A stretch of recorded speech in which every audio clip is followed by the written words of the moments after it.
국민 여러분 안녕하십니까? 약 올리십니까? 약 올리십니까? 약 올리십니까?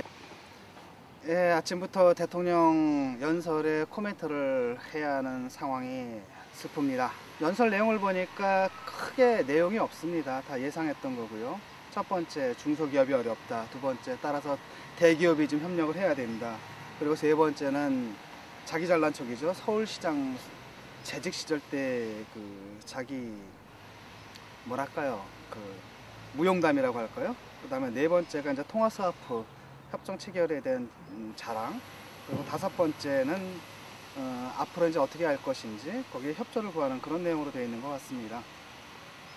하지만은 이것들이 좀 자기 모순적인 것 같습니다.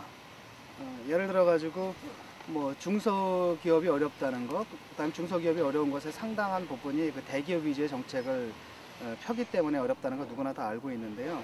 거기에 대해서 뭐 이렇다 할 얘기는 없고 그저 대기업에게 뭐 잘 봐달라 그 정도의 얘기를 하는 것 같습니다.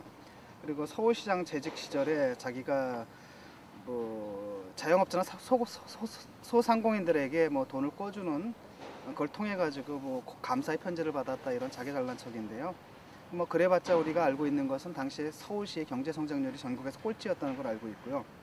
그 통화 스와프 얘기인데 통화 스와프에 대해서 뭐 다른 것들이 있을 겁니다. 자기 모순적인 측면이 있는데 얼마 전에는 이제 달러화 위주의 어떤 기축통화 제도에 대해서 뭔가 대안이 필요하다고 말하다가 아마도 이제 통화 스와프 협정을 미국과 맺게 됐다는 것은 이제 영국과 미국 한마디로 달러를 기축으로 한 어떤 기존의 통화 체제에 이제 편입되겠다 이런 것을 의미하겠죠. 제가 볼 땐 지금 미국과의 그 통화 스와프 이런 것보다 더 필요한 게 안드로메다와의 협력인 것 같아요. 그래서 그 개념을 좀 수입해야 될 것 같고요.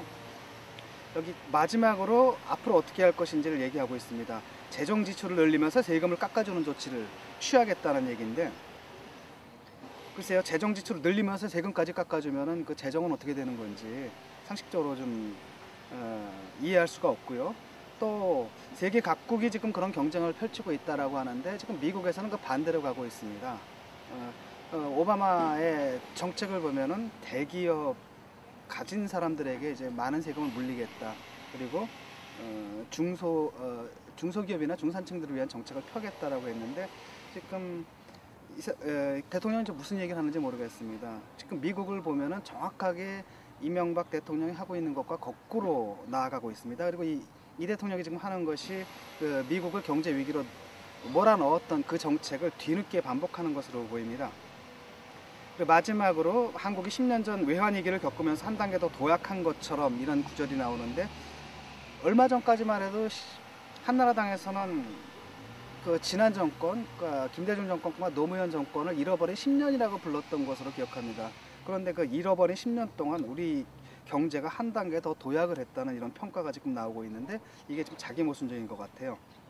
그래서 어느 분이 얘기하더라고요. 그 이명박 정권의 그 네 가지 정책이 있는데 그게 뭐냐면 이제 부자들에게 세금 깎아주기, 두 번째가 규제 완화, 그 세 번째가 이제 언론 장악, 네 번째가 촛불 탄압인데 첫 번째 부자들한테 그 세금 깎아주는 것, 그 대재벌들을 위한 세금을 깎아주면서 그게 이제 주요한 정책인데 그것이 어떻게 이제 서민을 위한 정책이 될 수 있는지, 그다음 그걸 통해서 어떻게 내수를 진작할 수 있는지 잘 모르겠고요.